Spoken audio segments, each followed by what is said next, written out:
This is the RV Game Changer. In this podcast, we will speak with manufacturing leaders, component suppliers, dealers, subsector innovators, influencers, and industry experts who all believe RVing is good for our environment, it's good for our economy, it's great for our family values and overall well-being. With your help, we can improve the RV experience for everyone. Looking for a side hustle and extra income? With RV Realtor, it's easy. Help people buy and sell RVs on your time and start earning right away. Call me today, Daryl Jensen, at 520-230-3123 and get started. RV Realtor. Turn your passion into mailbox money today. Ex-gens and baby boomers, pay attention. Tony Provost is a licensed expert with incredible insight on how to best plan for your retirement. Many of us dream of having RV adventures later in life, but we waited a bit too long to plan for this dream. What if there was a way to accelerate our plans by using little-known money management techniques which grow your savings and remove the often devastating downside of the market? This is where Tony Provost comes in. Tony has the knowledge and a lifetime of experience on how to use his unique no-risk strategies, which removes all the guesswork and downside from what we get from traditional methods of investing. Reach out to Tony and find out what the richest people in the world are doing with their money. You can do it too. Today's episode of RV Game Changer is brought to you by RVing Today TV. If it has anything to do with RVing and camping, you can bet you'll see it on RVing Today TV. Celebrating its 14th year, RVing Today TV is the #1 weekly RV and camping lifestyle show in the country. Available on major television stations and sports networks nationwide, as well as various streaming media platforms. Visit rvingtoday.tv, where you'll find the list of stations and networks carrying the show, along with additional stories, news, and contests. Today on RV Game Changer, we'll be speaking with Tessa Terry of Alchemy RV Renovations. She hails from Andrews, South Carolina. And we at RV Game Changer ask, if you like what you hear today and find it beneficial to your personal or professional RV experience, please subscribe, like, and share on YouTube, Facebook, LinkedIn, or Instagram. Tessa has always valued education and learning, but not necessarily in a traditional sense, and never really felt the need to go to college. But she graduated high school when she was only 14 and hasn't stopped learning since.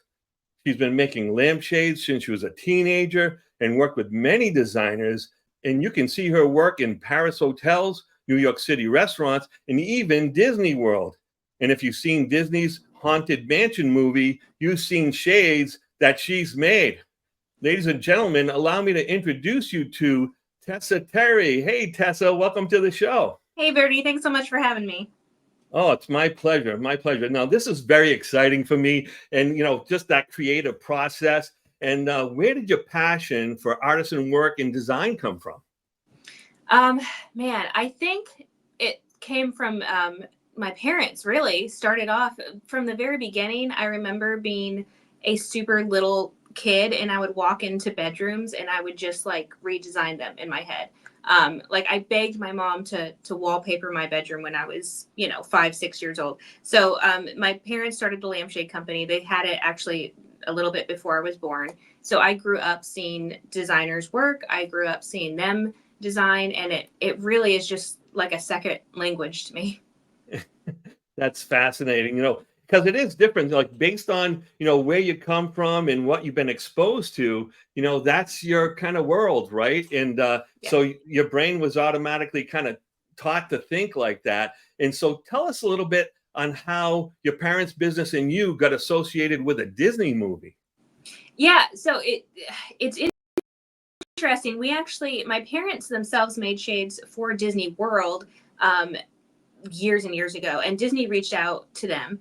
And I remember too, because we actually got free tickets at the time for the lampshades, in addition to the lampshades. And so that was really cool as a kid.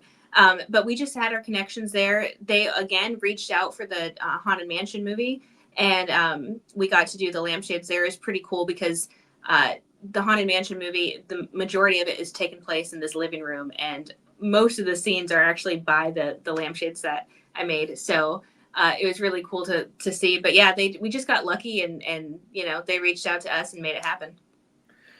That's amazing. What an experience for you folks to go through, right? To Yeah. say, oh, we took our art and it's kind of evolved into this big thing, and that you're on a nationally distributed movie, or probably worldwide, right? Yeah, super cool.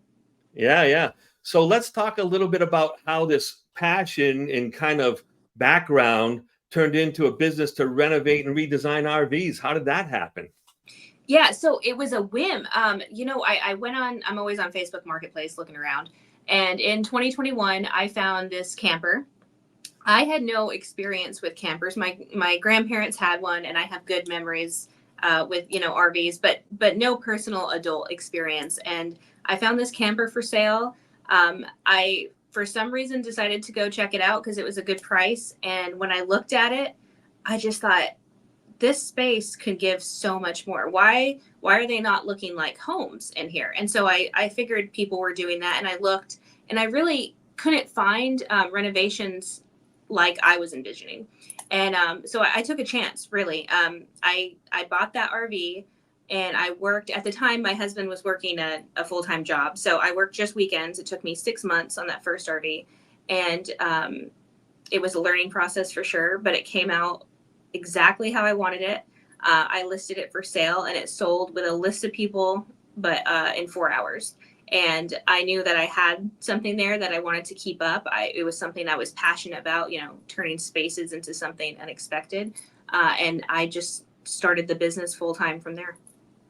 That's amazing. So your first idea, like you looked at the first camper and you had a vision, you're like, I got to fix this for whatever reason that came to you. I got to make it better. And your first project sold in 4 hours. And Yeah. I can imagine that would be a great inspiration to say, hey, maybe I should start a business. Exactly. Maybe I'm pretty good at this stuff. Yeah. Right? Yeah. And it was super cool because that first one, I believe the first one that I did got on Apartment Therapy, and I did some magazines and stuff, and it was just all unexpected to me. I mean, at the time I remember asking my husband, like, should I start an Instagram account for this? And he was like, yeah, go ahead. And I have 2 followers, and I'm like, all right. And now it is what it is. So it's been a cool, fast growing experience. Well, while you mention it, let's talk about your Instagram page and how people can find you there. Yeah. So my company name is Alchemy RV Renovations, and that is also the name of my Instagram and my website. All right. So then you have that website. Oh, that's your email address in case they need to get a hold of you. Yep. Sorry about that. And I do have your website as well. So yes, you could, there it is. it's just like it sounds. Alchemy RV Renovations, right? And that's on Instagram. Yep. Right. On Instagram too. Fantastic.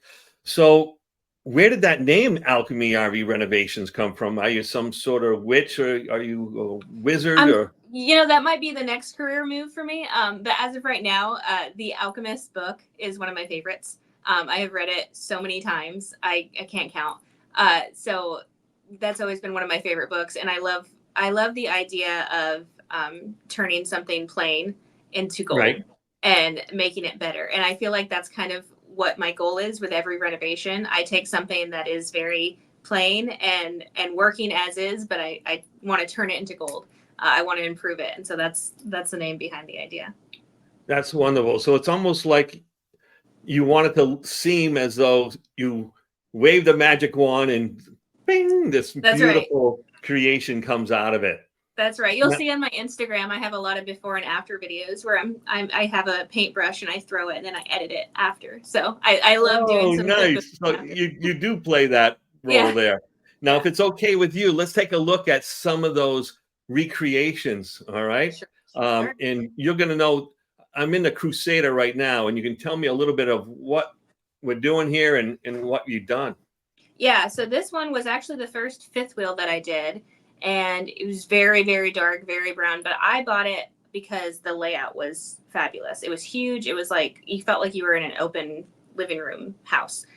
So that fireplace and that TV, that was actually original, but everything was painted. I hand paint my countertops and I pour epoxy so they look like marble countertops. Oh, wow. And yeah, so it keeps everything lightweight, but it still looks really cool. And yeah, that's another shot from the living room. It was so open, and it was cool because in real life my parents could come in there, and my husband and my kids, and we all had like space to sit, and it was just really open and welcoming. Yeah, it seems like you have a bit of a cottagey design in this one, where Yeah, it's all about the sun and view and all that stuff. So the window treatments are very light and unobtrusive, and you want yeah. to get the nature coming in, right? Exactly. And the reason why I used more sheer window treatments on this one is because they actually had, this one in particular had extremely tinted windows. So from the outside, you couldn't even see in anyway. And so I thought, there were so many windows and natural light. I wanted to enhance that. So I used, less heavy curtains in this one. Fantastic. Let's get into, what is it called? The Cedar Creek. Yeah, the Cedar Creek I find is one of my favorite ones that you Mine did. too. Yeah, Mine too. look at the counters on that. Yeah. Yeah. And those are all, original countertops. They're super lightweight, but even close up, they look like marble. And the epoxy that I use is non-yellowing in the sun. It holds up. It's going to be, used to everyday use, and it's going to be really durable. So it's cool. Yeah, that's fantastic. The first thing I thought of when I saw those counters is like, she just added 200 pounds to that corner Right. there. And, Everybody does. That's a common thing that I get. They're like, you can't add that in there. It's going to be too heavy. And I'm like, I'm not. yeah. No, that's Yeah. fantastic. And it has this marble, true marble look. And wow, that's amazing craftsmanship there. And then what did you do to the facade of it? It looks like you might have changed the wallpaper, or was that just repainted, or what did you do? So on the island, you mean? Yeah, On on the the island. Yeah. Yeah, on the L-shaped island there. Yeah. On that one, I use smart tiles, which I, by the way, love. But they're basically 3D stickers. So I am very typically against like peel and stick materials because they're usually not made very well. Right. But I do love smart tiles. They really look like actual tile, and they have a lifetime guarantee of sticking on. They're made a bit differently than a usual peel and stick adhesive, and that's what I use there. So it gives it a really, again, heavy look, but it's basically Doesn't a weigh sticker. anything. Yeah. Yeah. Now, did you have to prep the surface for that? For the smart tiles there, no, you just have to clean the surface really well to make sure it adheres. Now Right. for paint, that's a different story, but yeah, those are pretty much good to go. Yeah, let's talk a little bit about paint. Let me find a spot that maybe is a little bit more conducive for that. A lot of these being a narrow, oh, here we go. Yeah. Yeah. So talk to me a little bit about the process, because I'll tell you, these Cedar Creeks don't look that good in real Yeah. life. Yeah. So you did really good here. And for some reason, the color of the paint you used and the different offset of the fixtures really gave a more pronounced look to those raised panel cabinets. Yeah, for sure. So a little trick of the trade here is I love using Faro and ball paints. Even when you compare them next to dupes from other companies, they just have a depth in their color that is so Yeah. cool. And it really changes in different lights, which I I think, noticed that. Yeah, yeah, some of them you see the sheen a little bit more, and others you see the yeah. shadowing, and wow. Yeah, it's really cool colors to work with. So that's high quality paint to begin with. But my process is I actually, believe it or not, hand paint all my cabinets. I don't use sprayers. I have sprayers. I just don't love using them, and I have been painting for so many years that I just kind of have my process down well. But I hand paint all these things. Sanding is involved, priming is involved. I go through all the steps. And make sure that you get a really good durable finish. Yeah, it looks as though it would be. And you're right, there's a certain depth to that. And here's the thing, people may say, well, it's an off-white. That's not any off-white. Yeah. I used to work in a paint store, and that's not linen white, it's not bone white. This is a very complex color, and to have that depth. And I don't know what the formula is to the actual latex itself, but there's something about it that is different than, Sherwin-Williams, Benjamin Moore, or whatever it may be. Yes, yeah, absolutely. And I think that what you just touched on, the white colors, there's, white has backgrounds of other colors in them. And it's really easy. For example, if you have a white with a yellow in the background, if you put that on a huge wall, that can really easily make your space look very yellow and dark and kind of like you've been like smoking cigarettes in the room. You know what I mean? Like the older yellow. So it depends on what other colors you're working with. But yeah, there's definitely an art to it. And even people who don't know color that well, they can still go into the room and tell that it looks cohesive or not. So it's really important to get those whites down. All right, so based on that little picture, I'm going to throw out a guess here because I'm trying to remember my painting days, and you can tell me if I'm even close. Okay. But I'm going out on a limb here. I'm talking to a designer, and I have no idea what I'm talking about. A blue and a smidge of magenta. I don't know. Was that in there somewhere? Oh yeah, yes, actually, in that Cedar Creek one, the white. Yeah. Yes, yeah, it had blue. It was a blue undertone. You Yay! nailed it. You're Not hired. too shabby for an old guy. All right, excellent. So it sounds like this process, because maybe of your long-term exposure to color and design and fabrics and everything, it sounds like now this process comes somewhat naturally. But when you walk into a trailer or a fifth wheel, what are the thoughts that kind of run through your head as you're doing it during the first look? The actual design part, like once I buy it? Yeah, like once you get into the camper, what happens to your brain as you're walking through the camper for the first time? Man, that gif of that woman thinking and there's math equations everywhere? That's Yeah, me. yeah. That's the Librarians. I love that show. Yeah. That's literally me.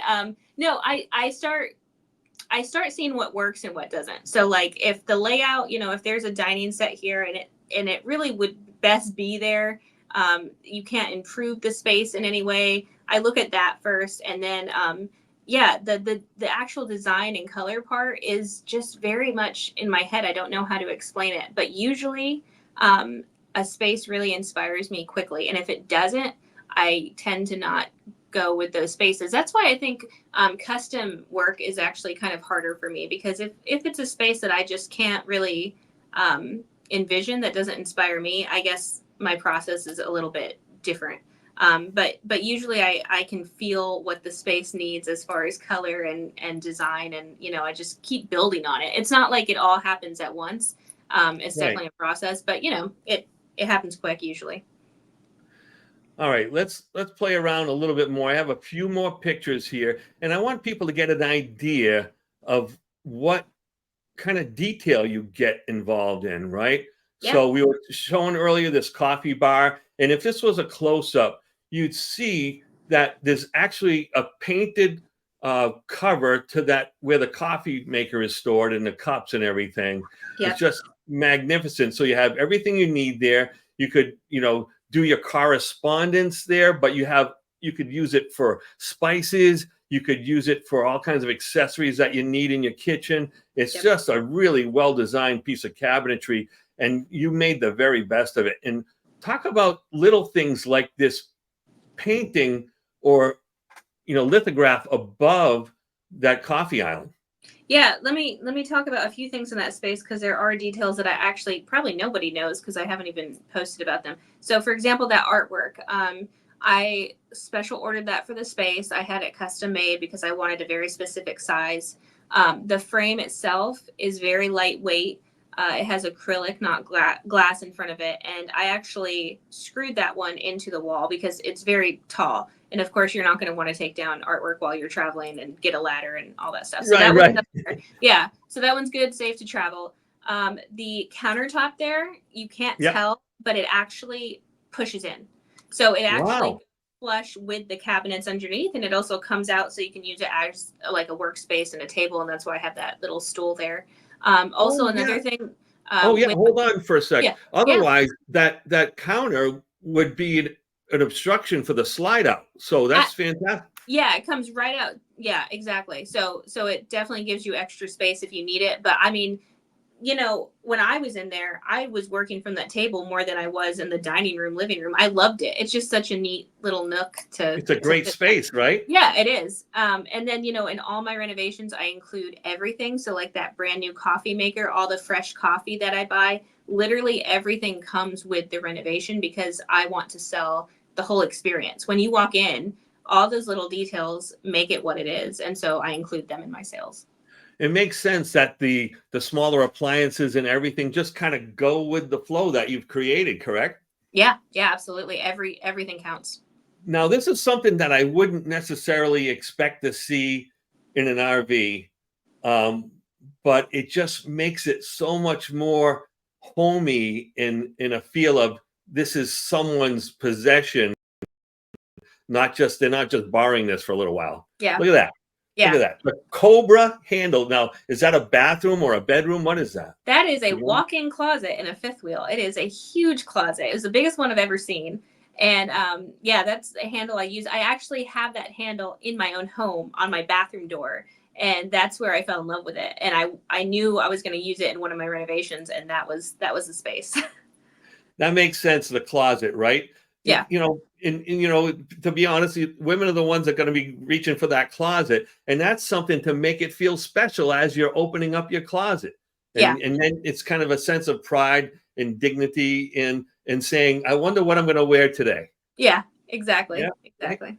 All right, and then this is a lovely little bathroom space, a vanity area. Tell us a little bit about your ideas on this one.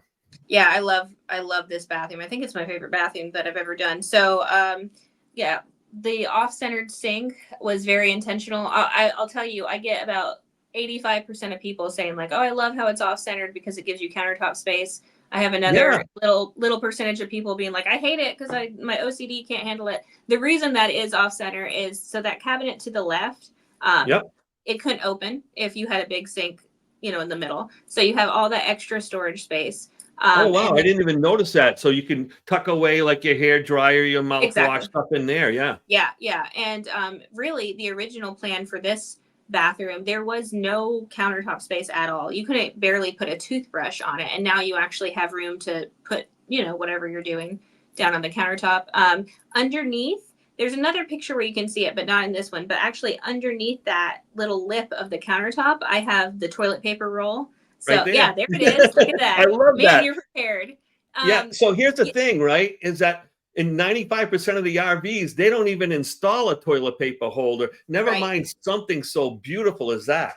I know it's actually like part of the design. Isn't that cool? It's So perfect. And it yeah, gives it a feel like, wow, this thing's been here for a little while. It yeah. feels like it was built, who knows, 50, 100 years ago, but it's still, relevant and substantial and stylish today. It's funny you said that because this bathroom in particular, when we first moved to South Carolina, we were in Charleston all the time, and I love Charleston hotels and architecture and stuff.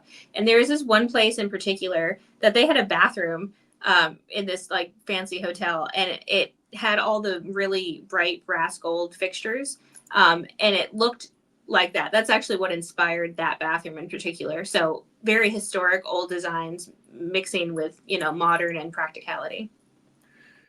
Wow, this is so much fun. I have to say, I never realized I was so into this design stuff until I'm looking through these pictures and I'm like, this really makes a lot of sense. This is Yeah. fantastic. Yeah.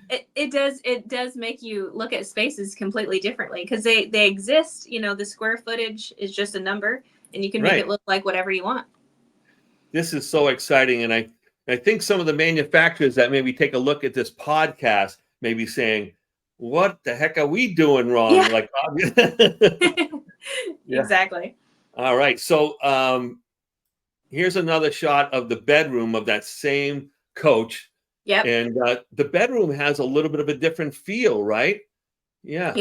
Yep. And tell us what's going on here.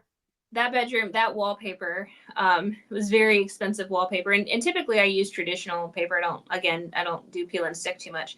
But yeah, that wallpaper was just so pretty. I think if you look at it alone, you might think, oh, this is too dark and overpowering. But I try to make my slide outs really stand out. And again, natural light in this rig was just, there was a ton of it.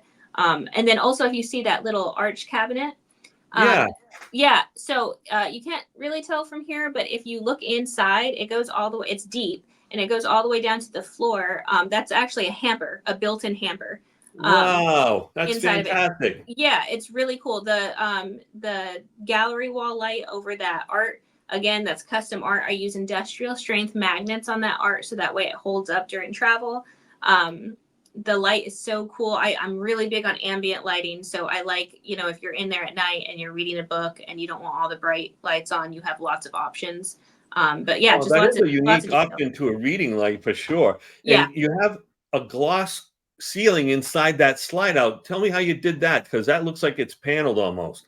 Yeah, that's actually the same color as the cabinets in the kitchen. So it's called French Gray by Farrow and Ball, and I used a high gloss just on that ceiling. The cabinets themselves are actually a satin finish, but that Right. ceiling in particular, yeah, I love adding little bits of high gloss here and there. I think it gives it such a dimension. Well, that's what it seems as though, is that you're creating all these different eye-catching locations, and there's something uniquely romantic about that space because Yeah. it's kind of playful, right? Yeah. It's having almost like a leopard skin sort of look to the back there, the wallpaper, Mhm. and then the pillows. They have contrast, but it kind of evokes an emotion. It's Yeah. not just like, oh, isn't it pretty? It's Yeah. evoking some sort of emotion, right? Yeah. Yeah, one of the design looks that I love and I love looking at for inspiration is old world romance designs. So it's funny that you said There you that. But I think, yeah, it's that dimension, it's that depth. I think it's because you can't get that design without a designer who actually cares about the final result. When you are looking at these like house flippers who don't care about the design part of it, everything gets slapped on, everything's very, white, gray, go on, move forward. There's no detail. And so I think that's what makes a big difference. One little thing too, I want to tell you, all those pillows on that bed, Yeah. I actually had custom made a giant bolster pillow with a zipper. And so all those pillows fit in it and it zips up into one big pillow and you can use it as a headboard. I just want to throw that in there because I know there's a lot of pillows. Yeah. And that'd be a great place to sit up and read or watch TV and everything like Exactly. that. What an amazing idea. Yeah. It's just those little touches, and it seems like you don't limit your creativity. Like Yeah. you're allowing yourself to kind of mentally flow into the space and allowing it to evolve out of your creations, right? So that's wonderful that you just give yourself, the right and the privilege to say, hey, I'm just going to let this grow on it organically, so to speak. Exactly. And you have to be okay with fails too, because when you're doing something new that hasn't been done before, anytime you're innovating, you have to be willing to fail forward sometimes. And so with RVs in particular, there's so many elements that are different from homes. And it's just about tweaking and learning the process. And I love that I've been doing this for so many years where I'm actually starting to get it's being easier. It's becoming easier, and I kind of know what works and what doesn't. So it's easier to grow and innovate, which is fun for me. Yeah, I guess you have to learn how the space is limited, right? Right. The slide outs, that you're not going to be able to adjust those, and Yeah. in the trim work or some other mechanism, you have to work around all the goings on of the RV itself. So Yeah. you got a big project coming up, right? And do. tell us a little bit about the mini renovation tour. This is huge for me. I've been planning it for months. So we actually just sold our house. We're closing Tuesday. So I'm in the process of moving out of my actual home and we are hitting the road for all next year. I announced that I'm doing custom mini renovation projects for people all across country, and I got hundreds of applicants, which I was not expecting. So Wow. all these project forms are coming in, and basically I'm going through them and I'm picking them out, piece by piece. But I have a yacht to do in Cape Cod. I have fifth wheels in Oregon. I have tons of people in Texas and middle of the country. So yeah, I'll be all over traveling all 2025. Fantastic. So, what do you what's the parameters of the project? I'm sure you can't do a full-blown renovation on each and every RV that you run into out there on the road. So tell me a little bit about what you're hoping to accomplish with these separate renovations that you're doing around the country. Yeah, so the main thing to keep in mind is that I'm working from out of the tools that I can carry out of my car as well. So of course I don't have my usual workshop and power tools and all that.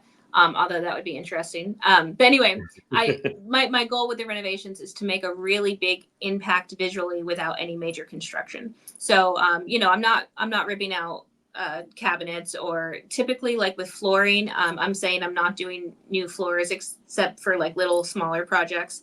But yeah, it's a really case by case basis. Painting and doing hardware and changing lighting fixtures. I hand make all my curtains and all my window treatments. All those things completely transform a space. And those are all things that I'll be doing as part of the tour. So doing a relatively small amount of stuff, but having a big impact on the overall feel. Exactly. And that's what you're trying to do, right? You're trying to create a different feel for people, like make it feel more of their own and more homey and more comfortable in an aesthetic sort of way. Is that true? Yeah, absolutely. And, I'm going to be there in person too. So I really want to, again, I'm very detailed, and I want to help the people realize what the design in their head would look like on paper. So if they do want all new flooring or something, I try to help them with a design consultation while I'm there, to give them some design advice and how to go forward if they want to expand their renovation. So when you are working on these renovations, you sit down with the owner of the RV and tell me a little bit about how that process goes, and how, you kind of talk to them. A lot of them probably come to you and say, just do whatever and I'll be happy with it. But there are some that probably want to have a part of that whole, creative process. Tell me how you share that power with your customers. Yeah. So it's been a process for me too, to learn how to navigate through that. The first custom renovation that I ever did, she wanted to do all of it and tell me what to do. And I gave her advice here and there, but really how that one worked was she was just in constant contact with me all the time, and we were adjusting things, and really it wasn't working out effectively. It took me a lot longer on that renovation because of the communication. So now the way I work is, if I do custom jobs, we take 1 to 2 weeks of just talking to each other, fine tuning, discussing everything. And then once we get that down, I do my thing and I make it happen. And, we stick with a design process from the beginning, and then they see it finished. But the cool thing about the mini renovation tour is that I'm working on whatever designs my clients want. So if they want a neon purple RV, we're doing a neon purple RV. So it's going to be really fun to see everybody's creativeness. Of course, I have some clients who want me to decide too. So we'll just do it case by case basis. That's fantastic. Sounds like you're about on the verge of exploding your company. And do you have any plans about growing a company and how you might do so? Yeah, I'd love to pop out these renovations a lot more quicker than I am now, because it's just me working on all of them. So once this tour is passed and we actually settle, we're going to be in North Carolina. So once we settle down again, then I'm excited to start hiring on a team and get moving and make these renovations happen quicker on a larger scale. Well, this is so exciting. I can't thank you enough for being with us today. Can you just go over again? I'm going to post your links and your website and stuff like that. Can you give us a little bit more about how people can get a hold of you to start these projects? Yeah, absolutely. So getting a hold of me, my website's the best way. It's alchemyrvrenovations.com right there. I have a whole page dedicated to the project tour with a form to fill out. I also do consultations over Zoom. All those things you can find on my website, all my emails and phone numbers, all that stuff. And then my Instagram, what I use that for is mainly like my more daily updates. I have before and afters. I have a subscription side of Instagram, which shows my behind the scene processes, where I teach you tips and tricks and sources. But yeah, my website and my Instagram are the most updated things. You can also find me on Facebook and things like that. But those are I'm frequenting on my website and Instagram the most. Fantastic. Well, we wish you all of the luck in the world on this big mini renovation tour. And I can't wait to see all the updates that come in with you. And Tessa, thank you so much for joining us on RV Game Changer. Thank you so much. Have a nice day. RV dealers, are you losing deals because your customers are upside down in their trades? RV Realtor has the solution. They specialize in helping dealers like you close more deals by offering a way out for customers who owe too much on their current RV. RV Realtor will help turn those impossible trades into possibilities, giving your customers the chance to get into the new RV they really want. Don't let a trade-in hold you back. Partner with RV Realtor and watch your sales soar. Call RV Realtor today and close more deals. And if you want to find the latest episode of RV Game Changer, make sure you go to rvtoday.tv, where you find our latest episode along with a lot of great information, tips and tricks, and videos of RVing Today TV. If you want to get a hold of me, go to RV Game Changer on YouTube, Facebook, LinkedIn, and Instagram. And make sure to subscribe. Have a wonderful week and God bless.